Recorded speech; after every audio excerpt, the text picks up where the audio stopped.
Okay, morning to you, the public. Thank you so much. There's other persons that are seen us from the YouTube channel. I think about 5 to 10 people, and at least. And I would like first to thank you for being here. And I'd like to first to introduce you our first presenter. That will be Jana Neitsch, from which now she is at the Southern Denmark University, but she'll be soon defending his PhD thesis in the University of Constance in Germany, and she is now a postdoc in Denmark as well, working with Oliver Nierbu, that will be our second presenter. And I would like first to say that Jana will be her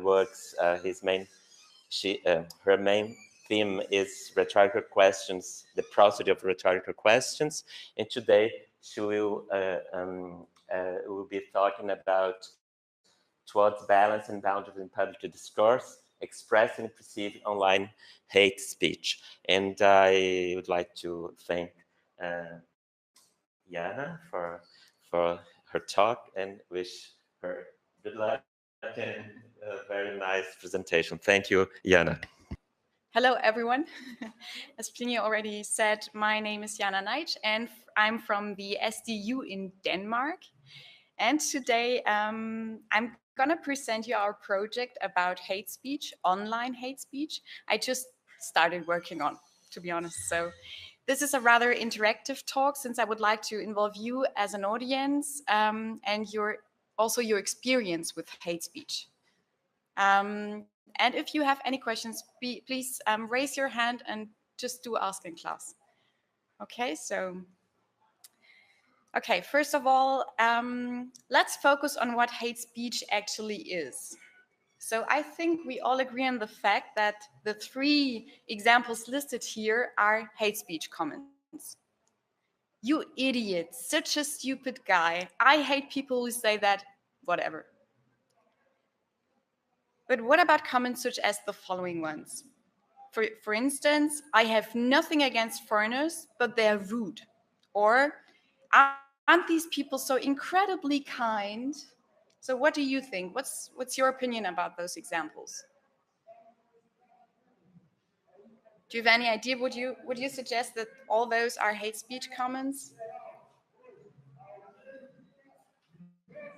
I think maybe the second one, because as I know, hate speech has to be something with groups and not only with persons. Right. Okay, perfect. I'll talk about that in a second, but that's right. And another thing is that the second one and the second example in the row of the second example is kind of less direct, right? So it's intonation, which I just used in order to create or to realize this sentence. And yeah, so this is sometimes not easy to detect hate speech in general. So yeah, overall the examples show that it's not always easy to detect hate speech, right? So the working definition of hate speech in our project is this. Hate speech is speech that attacks a person or a group on the basis of attributes such as race, religion, ethnic origin, national origin, sex, disability, sexual orientation, or gender identity. So in other words, as you already said, hate speech is mainly directed against minorities, right? Socially excluded groups, so to say, and something that differs from what a speaker or a writer perceives to be normal, right? Okay, what else can be said about hate speech? Well, hate speech is frequently associated with Donald Trump, who is especially known for his hate speech tweets. And what you can see here is the so-called Trump hate map, showing where people of color have been harassed by Trump since 2015. So this already indicates that hate speech is a rather global topic. So this is not only a topic which is currently discussed in Germany or Denmark, but also worldwide, actually. Well, Well, but why do people spread their hate speech comments all over the world? Well, given the anonymity provided on the internet, but also people's celebrity and their power in combination with freedom of speech or freedom of expression, people usually do not shy away from making such hate speech comments, right? And nowadays, hate speech is part of so many language communities, for example, in the US, Germany, and Denmark. And currently, it is politically debated whether cyberbullying, trolling, and hateful rhetoric might also be the dark side of free speech. So our project investigates Danish and German, since they differ with respect to two central points, namely the range of prosodic meanings and functions on the one hand, and the language uses attitude towards freedom of speech on the other hand, right? So we'll focus on these two issues on the slide here. So why is that? What's the difference between German and Danish prosody? So Danish has almost no intonational meaning, right? Because they only have one pitch accent type and only final fall. So the question is, how are Danish people able to express hate speech when they talk to each other, compared to German speakers, which or who have a lot more variety by using different pitch accent types and prosodic variation. And what is the speaker's attitude towards freedom of speech in those two countries? Well, the Germans are generally more strict than Danes are, given their historical background. And for instance, the extracted corpora we used for our project showed 20% more hate speech in Danish, in the Danish corpus, compared to the German one, right? So, given the size of the countries and given the amount of people living in those countries, this might indicate that Danish people tend to express their hate speech in the internet rather than Germans do, right? So the main aim of our project is to empirically investigate the effects of varieties of hate speech, ranging from explicit to subtle, the modality, so spoken and written language, and the social background, such as gender, ethnicity, age, religion, and political orientation, as can be seen on the slide. And our investigation might help to better and faster detect and delete hate speech comments on the internet in order to avoid psychological harms, for example, and something like mobbing. Furthermore, our project investigates the importance of context and the function of hate speech in particular contexts. Our project also analyzes how ordinary language users perceive particular hate speech structures in Danish and German. And another aim is to identify shared linguistic mechanisms with respect to the expression of hate speech in Danish and German, and to uncover similarities, but also differences in thresholds of acceptance of hate speech in both languages or both language communities. So our hate speech project has several sub-projects, for example, sub-project 4. And the members of sub-project 4 are Oliver Niebuhr, Nicole Baumgarten, and myself. Yeah. So our project is specifically concerned with the production and the perception of hate speech in German and Danish.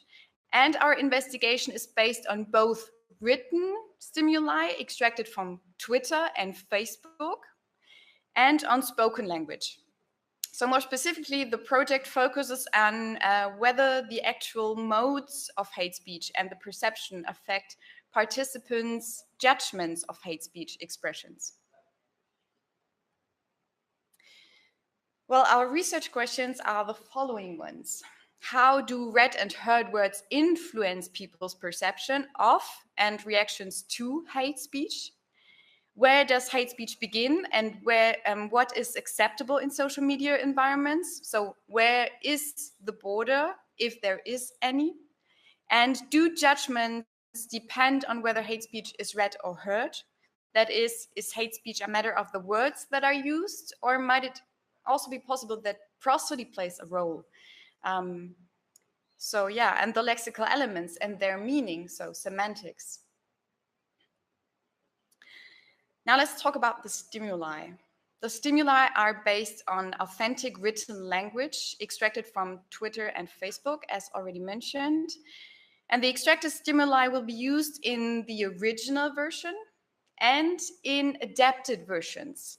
And there are several stimuli categories, such as rhetorical questions, irony, indirectness, synonyms, Holocaust relation, and imperatives that will be used for the declination of the stimuli, so to say. At this point, I'd like to stress that the stimuli are based on original data and the expression of people's opinions. So we only make use of authentic hate speech posts. And to see things from the writer's perspective is usually not easy for us.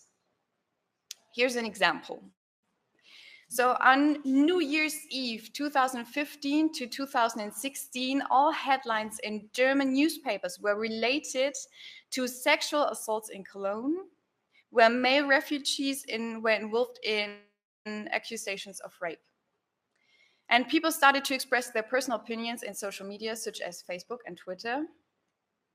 And here's an original example with the English translation below. German citizens, stand up and do not let your women be raped by Muslims. Defend them. So that's an original extraction.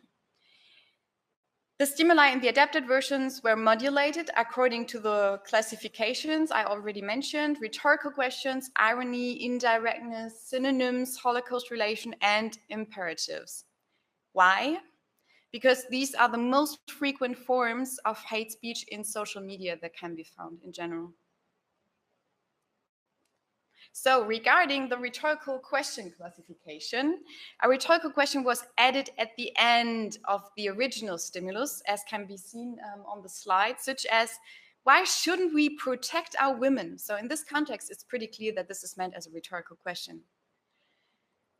With respect to irony, examples were turned into the opposite by using particles and over-exaggeration, or the particles created over-exaggeration, something like never, ever, for example, just as an example. Yeah. And with respect to indirectness, the stimulus was introduced by a sentence such as, I have nothing against Muslims, but something like this. And by the way, this is also very good, or such syntactic patterns are really good to be detected on the internet, because you can easily search for structures like this one, and this also helps people to delete such hate speech comments. In case of synonyms, the noun Muslim was simply replaced by another word, such as Muselmanen in German or in Germany. And in Holocaust relations, stimuli or an additional sentence was added, such as defend them and throw the Muslims into concentration camp. In imperatives, an additional sentence was added at the end of the original stimulus, such as defend them, or let us do something against Muslims or against foreigners. So let's talk about the pilot study. In a pilot study, participants will be presented with the adapted versions of the stimuli and the original ones in order to get an impression of how the different types of stimuli are perceived in general. So how do people react on when they're presented with, I don't know, are those people incredibly kind or whatever, you know? So how do people react? And to analyze the perceptual strength and effects of different types of stimuli. More specifically, participants will have to judge written and spoken language stimuli, and the stimuli will be judged in terms of combined attributes. That is, for example, unacceptable on the x-axis, such as I think this is not acceptable or acceptable, so people's personal belief, and whether or not an utterance should result in consequences on the y-axis. I will show this. Yeah, this can be seen on the slide. So participants' task is actually to click into a blank rectangle with a computer mouse. And the rectangle is organized such that unacceptability increases from left to right, and the need for consequences increases from the bottom to the top, as can be seen here. So on the basis of people's clicks, we can easily identify the areas with most clicks over all items and how they are perceived. So what I can show to you, or what I can show you today, are brand new results of the rating of written speech, written hate speech stimuli for German, collected, there were 11 participants. And what can be seen in the chart here is that Holocaust relation and irony both describe the extreme points of the rating, or the distribution, so to say, while all the other stimuli types are rather condensed, including the original one, right? So Holocaust is absolutely unacceptable, and there's the need for consequences. People are kind of sure about this because we can see Holocaust relation on the right edge of the chart, and in comparison, irony on the left in blue, irony is more acceptable, and consequences are less important.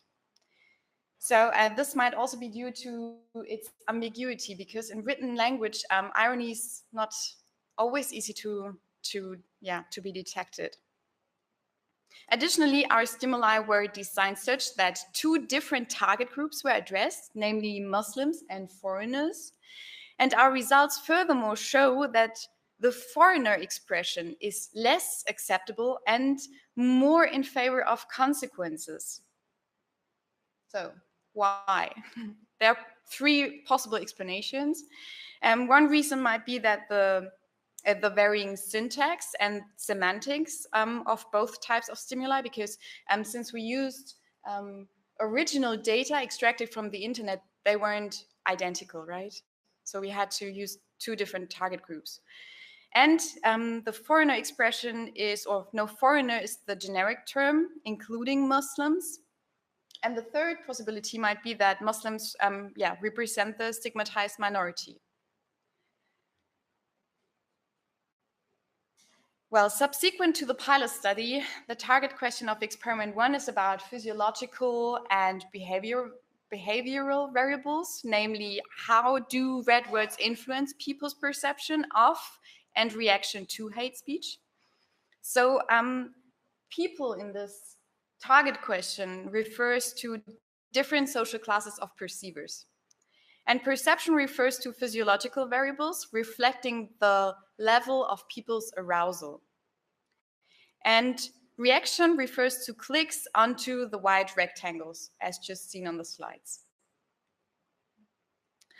In order to analyze hate speech, we will use eye tracking as online measurement, because participants' online behavior is usually very intuitive and cannot be influenced or hardly be influenced by participants. Additionally, participants' heart rate and breathing patterns will be monitored, since they reflect the level of arousal that participants feel while they are confronted with those types of stimuli, visual or auditory. So having this in mind, do you have any ideas for further psychological or physiological measurements that might be important when reading hate speech? Can you think of any alternatives? What is your intuition about that? Changing face expression. Micro gestures? Yes. Yeah. Yeah. How would you measure that? There's a face reader that works very well. Face reader? Yes. Okay. From a Portuguese guy that will be used by Santa Maria.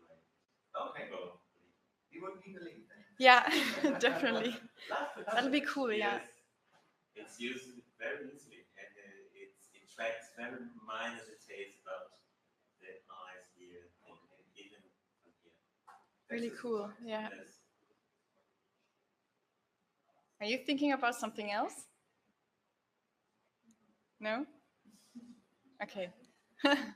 Okay, that's a good thing to start with.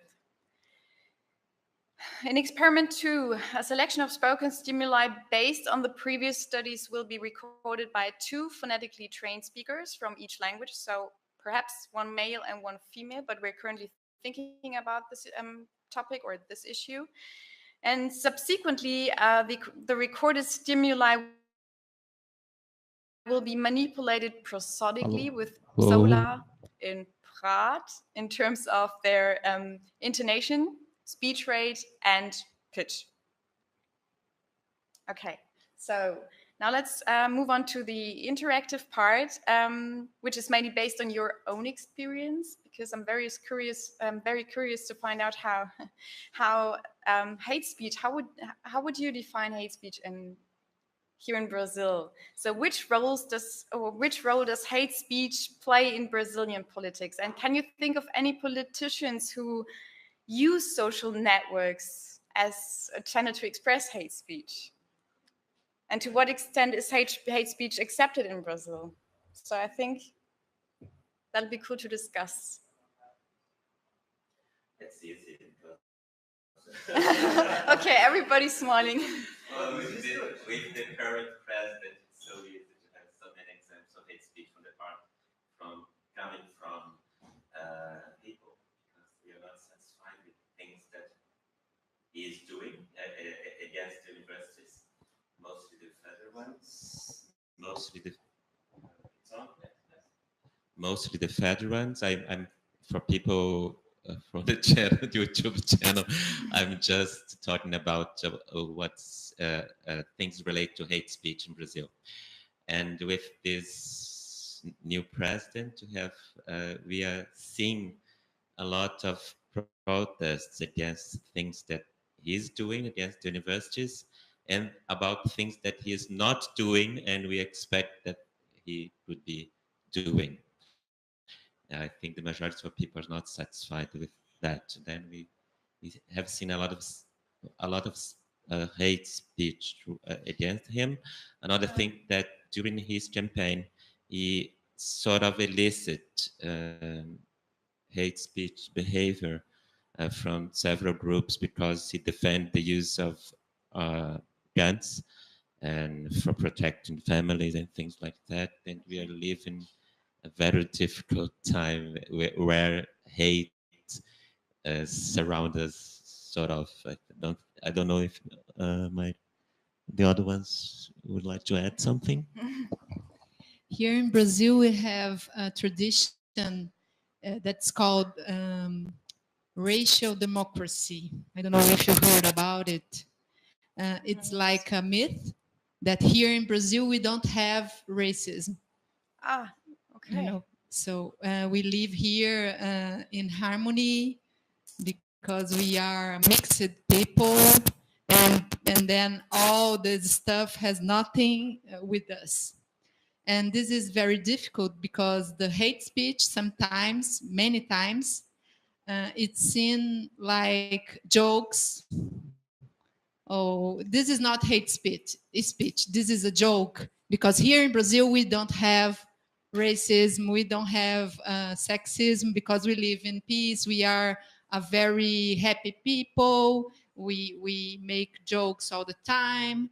And so when someone is trying to point out this problem, this people is called boring, or you are exaggerating, or you don't have sense of humor. Okay. And so I think here in Brazil, hate speech it's accepted. Kind of softened?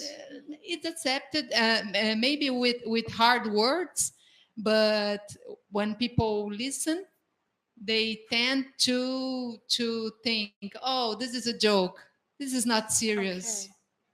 This is also Because a here we cultural don't thing. have hate. Yeah, I see. You know, so this is a difficult thing here for the movements, the social movements, to transpass this myth that here we are loving people, we are kind.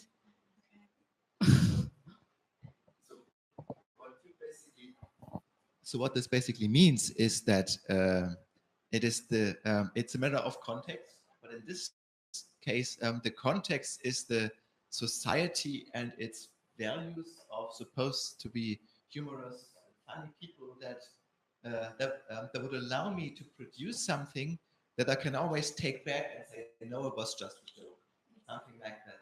Yeah. Ah, that's an interesting definition of context that we have perhaps never thought about in this respect.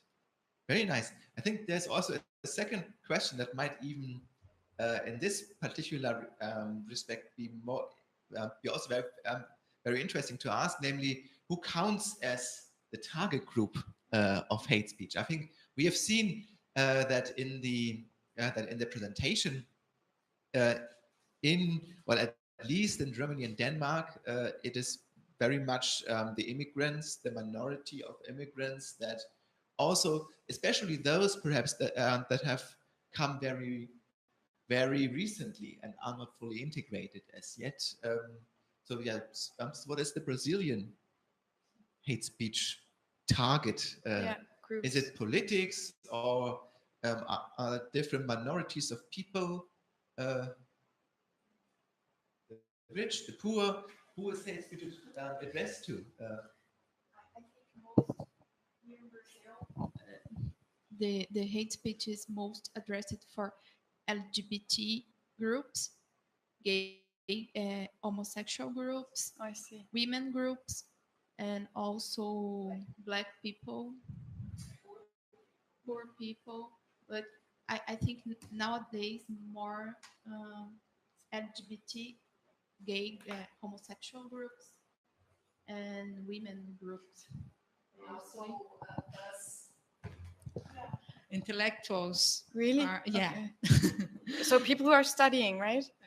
Yeah, we are the target now, as Plinio was talking about. Okay, I see. Because there's the crusade to eliminate universities and free thinking.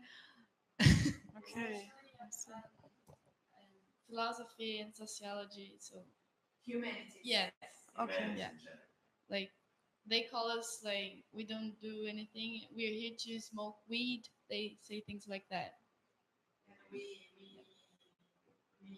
We used to walk naked at university, smoking weed. Oh, okay. This is happening like this week. So it's fresh news. Okay, but do you think that the expression of hate speech has increased in general during the last 10 years or so? Yes?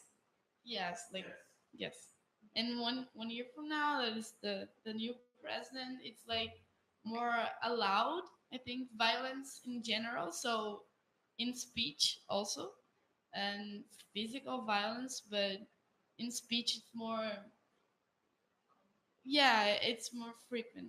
But and there's even an expression to people who try to deconstruct like those jokes, and those who made the joke say that this person is talking me. It's like blah blah blah. blah blah blah. Ah, okay.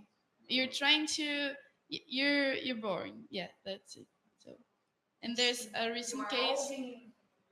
Yeah, it's nothing. Stop. I'm not racist. It's just a joke. Okay.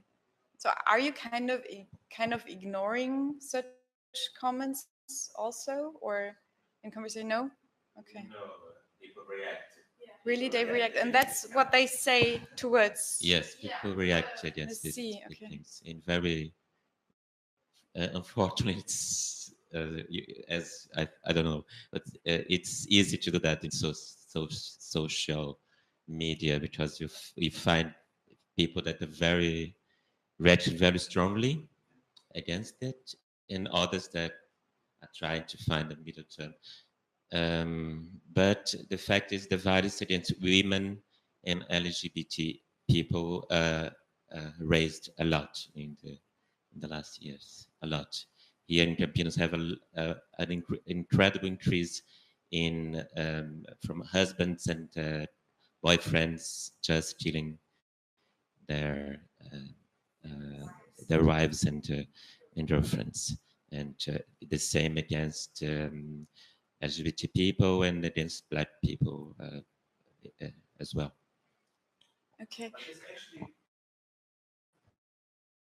Poses one more question that is not on the slides, and that is what is the channel of hate speech? Yeah, because social media.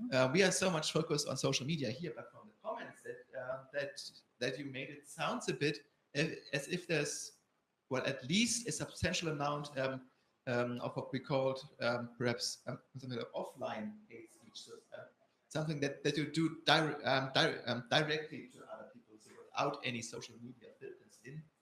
Is that, did I get you right in that? Or was it always within the social media and the anonymity of social media? I think you see it. I think mostly in social media, of course, but in television and people in the universities, interactions in the universities, groups in the universities, everywhere. I think, even it's during protests in some towns and cities.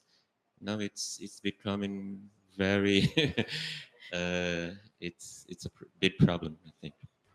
But I think this also might have to do with the fact that I think people here are more, they tend to socialize more with one another than Germans do, because there are studies showing that people tend to use the internet and their mobile phone and are more focused on their mobile phones and social medias instead of talking to each other. And I think this is completely different here. Is that, no? Since the election, and the person in power is a hate speecher. I don't know if I can say that.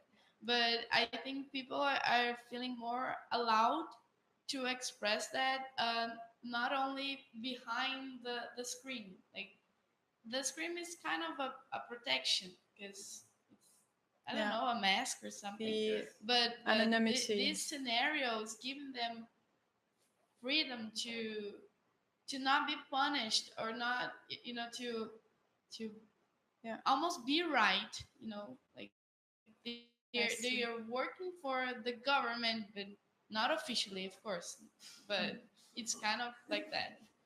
Okay. Maybe I can give an example, a recent example.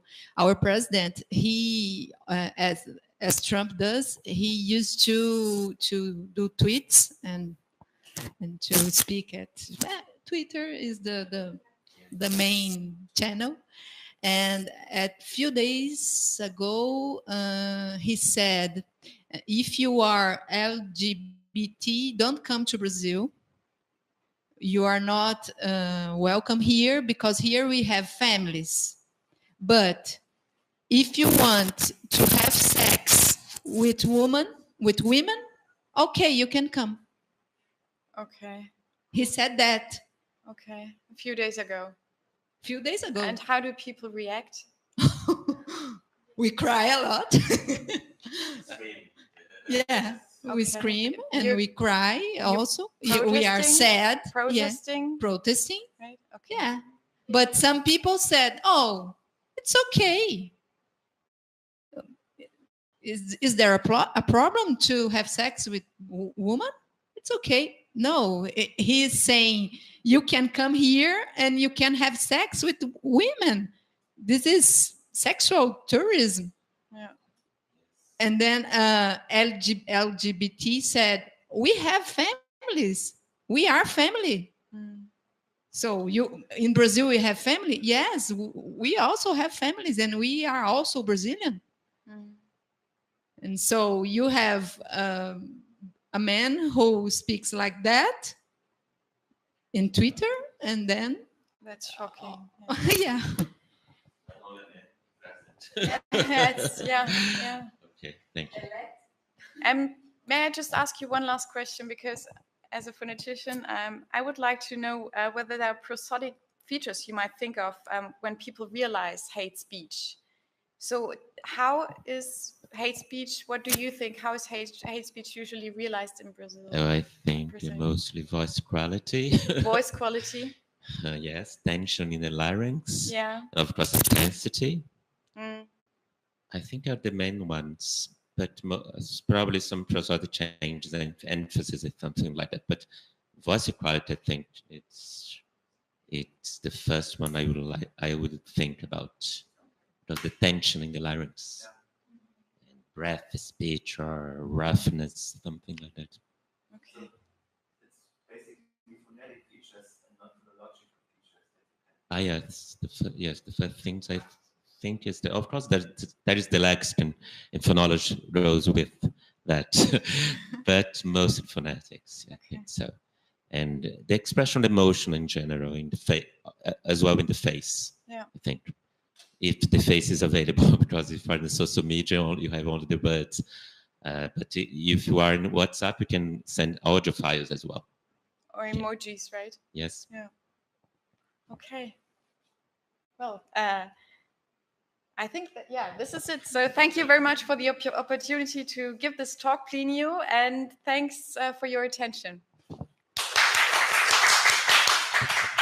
Okay. Thank you so much, Jana, for your presentation.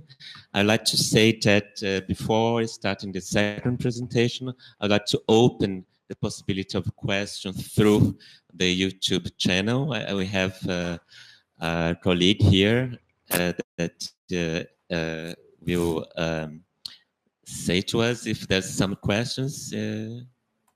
I will wait for 5 minutes for Okay. Yes, already? Yes, you have a question from the YouTube. Hey. Yeah. Comment.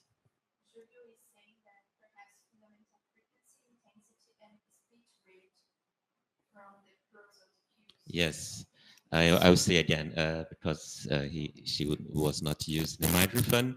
Someone from Sweden just said to us using the chat channel that he would like to add the possibility of changes in speech rate, fundamental frequency, and total intensity.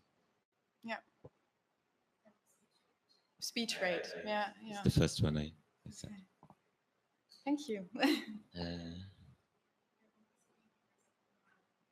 People from YouTube, please, if you want to ask your question, please use another one.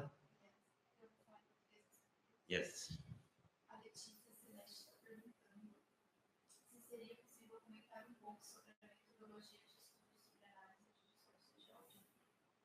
Discourse analysis. No, no. No. Someone is asking you if it would be possible to give a little bit more details about the methodology for working on hate speech. Some more details about the methodology, if I correctly understood. Well, the first one is let's start with the pilot study. So the pilot study, people are currently presented with written stimuli that were the data I just presented. And afterwards, they will be presented with spoken stimuli. So they will be presented with the rectangle and also have to react on the stimulus they're presented with. And so this is the pilot, to say. Did you also measure reaction times or not? This is also a cue that can be measured, and we also extracted it because it's an online survey, and you can see how long people stay on the pages. So you can also extract reaction times, yes. And the other thing is, which I was just talking about, is the eye tracking method, because there you can, we kind of trying to synchronize heartbeat patterns and breathing patterns with the belts, using the belts, you know them, while perceiving those stimuli. This might especially interesting for spoken language, because people are kind of reacting because, as you told us, people start to react very strongly, right? So and these are the most important physiological measurements we can monitor. And yeah, eye tracking is right.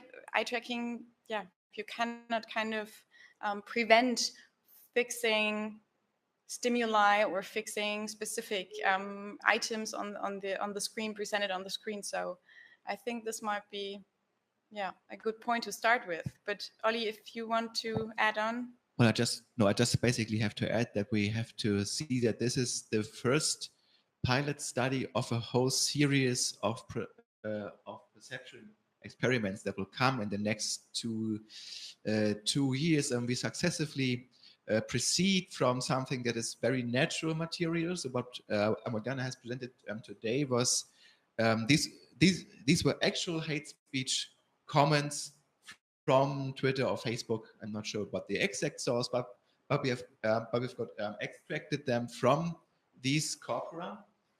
We have several million entries, and we selected only a very few of them from these corpora. And then in the next experiments to come, we will get always a little more controlled, and then also change the methods from something like the online questionnaire to people coming to our labs, having the eye tracking, having the perception experiment, and then of course we can also have much more fine-grained ratings on the reaction times, on the clicks. So yeah, it is the starting point, and the method will get ever more strict and a bit more lab-like when we proceed. But we find it also very important to have natural material as a starting. Yeah, and that's what I just wanted to show, because what we're currently doing with the pilot is basically finding out which stimuli work best. So that's the main issue here. So that's our first step into the direction Oliver just mentioned, and I think that's a good thing to start with. Yeah. Okay, thank you. Any other questions?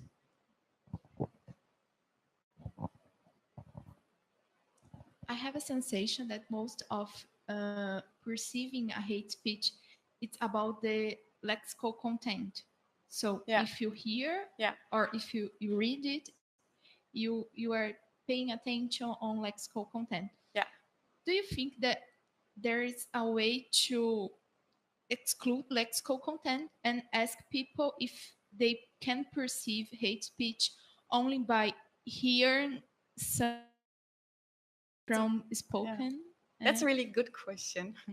Actually, we were talking about this issue too, because yeah, lexical content is really important, and sometimes, especially in cases of irony, you only know that it is irony based on the lexical content, right? And another, or a possibility that might be helpful in this case might be that, yeah, to replace the content by kind of syllables that do not contain any valuable words, and yeah, which kind of prevent that you perceive anything else than just prosody, you know? So we're trying to, yeah. I think this is indeed a very tricky question, because the definition of hate speech is somehow content oriented. I mean, I think that I'm pretty sure that I have read already some of these studies showing that people are pretty good at identifying negative emotions in speech, even if they are put on some kind of nonsense lexical or speech material, let's say. And basically, the question is if hate speech is just simple negative emotion put on something that whose content then turns it into something like hate speech, whether there's something particular, for example, something that could also involve intonation and phonology to some degree, that goes beyond just negative emotion perception and identification. Yeah. This would be the interesting question, I think, to ask, and then we can see whether we can do something just about prosody and without the lexical content. At the moment, it seems to me that the lexical content is an essential component. But yeah. We are interested in finding this out as well. Yeah. So in my thesis, I just investigated rhetorical questions and irony. And what I found out is that even if the lexical content is not ironic at all, people are able to disambiguate questions or irony, or to understand irony solely based on your vocal expression.